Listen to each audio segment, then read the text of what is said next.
जिन्ना को ये लगा, जिन्ना को कहा गया कि राज्य कि उनको कहा गया कि आप प्लेबिसाइट कर लो जहां जहां भी है, और प्लेबिसाइट में जो जहां होगा वहां हो जाए। तो जिन्ना को उस समय उसी शातिर दिमाग, उसी समय जिन्ना को लगा कि जिन जिन जगहों पर मुसलमान शासक हैं और हिंदुओं का मेजॉरिटी है, तो वो तो हाथ से निकल जाएंगे। सिर्फ एक जगह थी जहां पर कि हिंदू शासक था और मेजॉरिटी मुस्लिम थी, वो पाकिस्तान के साथ लगता हुआ था। तो उन्होंने उसके शातिर दिमाग में कहा कि यार इसको तो हम कभी भी पकड़ लेंगे। अब उन्होंने ये कहा अंग्रेजों से कि भाई जब आपने निर्णय लिया कि भारतवर्ष को आज़ादी देंगे और उसका विभाजन करेंगे, तो किसने निर्णय लिया? कि आपने प्लेबिसाइट कराया था? इंग्लैंड में थे नहीं, विन ने निर्णय लिया या किसने लिया? प्रधानमंत्री ने। तब उन्होंने कहा कि भाई आप वही हमारे ऊपर कर दें और ये चीज राजाओं को छोड़ दो। तब उनको लगा कि जहां जहां भी मुस्लिम शासक है, चाहे वो जूनागढ़ हो, चाहे वो हैदराबाद हो या भोपाल हो, तो वो तो मुस्लिम शासक हमारी तरफ मिल जाएगा और कश्मीर को हम छद्म से ले लेंगे।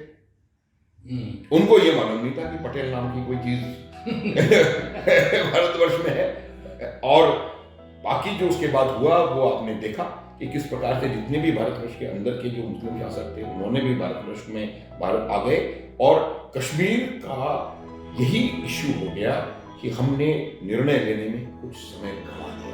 उसकी वजहें कई इसके वर्जन्स हैं कि महाराजा हरि सिंह की गलती थी, उन्होंने ये किया वो किया। मेरा ये मानना है कि उनके ऊपर दबाव था, और मैं इसमें जाना नहीं चाहता क्योंकि ये थोड़ा पॉलिटिसाइज हो जाएगा इशू।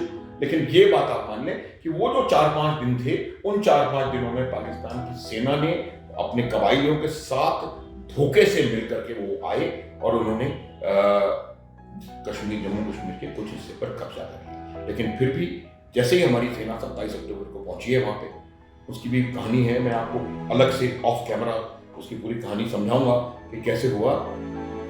लेकिन जब सेना वहां पहुंची उन्होंने फिर उनको खदेड़ना शुरू किया। फिर कोई वजह रही होगी, कुछ उनका अपना सोच रहा होगा, उस समय के लीडर्स हैं, उनका क्या दिमाग में सोच था। हमने एक line of cease fire line को एक्सेप्ट कर लिया और हम खुद यूएन में चले गए, और यूएन के वो आ गए और 370 धारा हमने उसमें शामिल करवा दी। उसकी भी एक बहुत लंबी कहानी है जो कि मेरे ख्याल से अगर समय रहा तो मैं आपको उसके बारे में बताऊंगा। तो हमारा स्टैंड और पाकिस्तान का स्टैंड कश्मीर के ऊपर बिल्कुल क्लियर है।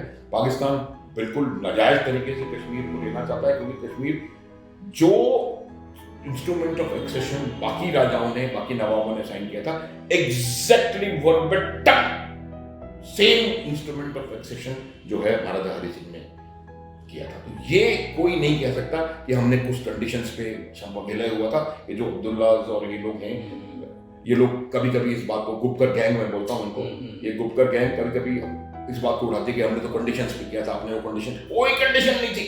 सेम वर्बेटम जो हैदराबाद के नवाब निजाम ने किया या जयपुर के महाराजा ने किया या कहीं के भी किसी ने भी किया, वो बिल्कुल सेम था, कोई शक नहीं।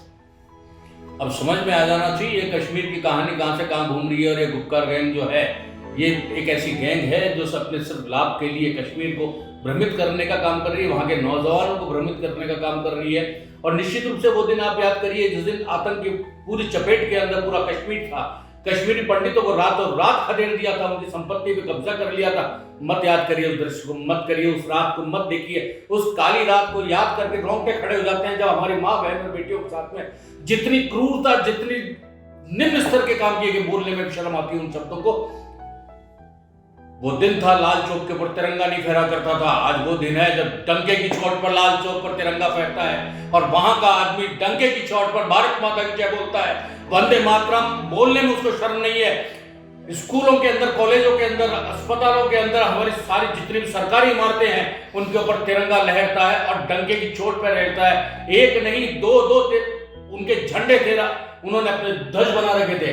और वो अब सिर्फ एक मेरा देश, एक राष्ट्र, एक चिन्ह, और वो सिर्फ तिरंगा। अब देखिए कितना खूबसूरत लग रहा है इस समय कश्मीर पूरा, जिसको हम कहते हैं कि कश्मीर स्वर्ग है, जहां पाकिस्तान की बात करना ही बेकार है, भारत के सामने टिकता भी नहीं है, बिल्कुल छोटा सा है। बार बार उसका नाम लेके हम लोग बिना बात के उसको इशू बनाते हैं और बड़ा करने की कोशिश करते हैं। कश्मीर मांगने की बात करता है, भीख मांगने को मजबूर है। तो ऐसे देश, भिखारी देश के पास, जिसके पास 3 हफ्ते का भी विदेशी मुद्रा भंडार नहीं है, वो अपने आयात नहीं कर सकता। और इसमें सर सबसे बड़ी चीज, जो उनके पास भंडार भी बचा हुआ है वो गारंटीड है, उससे वो कुछ आयात नहीं कर सकते हैं। और अब तो सब मुल्कों ने भी ये तय कर लिया कि पाकिस्तान को हम लोग हाथ खड़े कर दिए, IMF ने खड़े कर दिए। और स्थिति ये है कि उनके देश के अंदर ही भारतीय प्रधानमंत्री नरेंद्र मोदी के पोस्टर लगा के प्रदर्शन हो रहे हैं और वो ये मांग कर रहे हैं कि हमें भारत में विलय कर लो, हमें छोड़ो इस शाहबाज से। देखना है वक्त क्या होता है, लेकिन भारत ने अपना काम कर दिया। भारत के अंदर आप सुबह पहले समाचार सुनेंगे तो आपको गिलगित और बलूच के भी तापमान आपको बताया जाता है। हमारी जो सीटें वहां सुरक्षित है, जिसको लेकर हम इंतजार कर रहे हैं कि कब हमारा POK आए और जिसको हम वापस एक उस सपने को देख सकें। और ये दिन दूर नहीं है जब हालात बदलेंगे। इस मुद्दे पर बातचीत की हमारे साथ जो मेजर जनरल रिटायर्ड हैं अनुज माथुर साहब, बहुत बहुत आभार भी व्यक्त करते हैं, बहुत बहुत धन्यवाद भी देते हैं और इस बात का शुक्रिया भी अदा करते हैं कि देश के अंदर हर एक अनुज माथुर पैदा हो जाए। जय